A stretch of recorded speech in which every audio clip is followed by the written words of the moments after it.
അത് നിങ്ങളായി മാറും. അപ്പം പലർക്കും ഡൗട്ടുണ്ടാവും, അങ്ങനെ പറഞ്ഞു കഴിഞ്ഞാൽ അങ്ങനെ ആയി മാറുമോ? എന്താണ് അതിൻ്റെ സൈക്കോളജി പറയുന്നത്? നമുക്ക് നോക്കാം.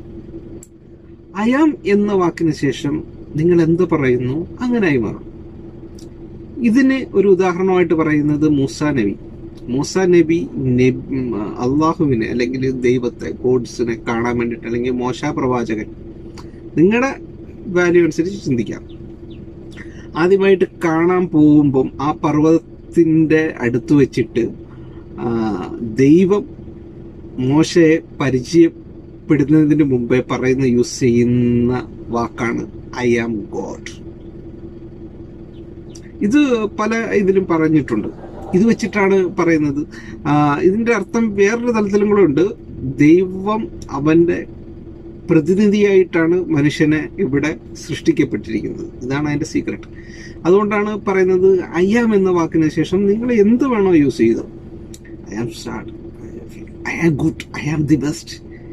ആ ഒരു ഫീലിംഗ് നിങ്ങളിലേക്ക് വരികയും അത് നിങ്ങളിലേക്ക് ആവാഹിക്കുകയും ചെയ്യും എന്ന് വേണമെങ്കിൽ പറയാം.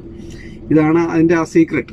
അല്ലാതെ ഐ ആം എന്ന് പറഞ്ഞുകൊണ്ട് വെറുതെ ഇരുന്ന് കഴിഞ്ഞാൽ ഒന്നും സംഭവിക്കുമെന്നല്ല പറയുന്നത്. I am happy, I am sad, ആ ഒരു ഫീലിംഗ്, ആ ഒരു വൈബ്രേഷൻ നമ്മളിലുണ്ടാവും. ഇതാണ് അതിൻ്റെ ചുരുക്കം.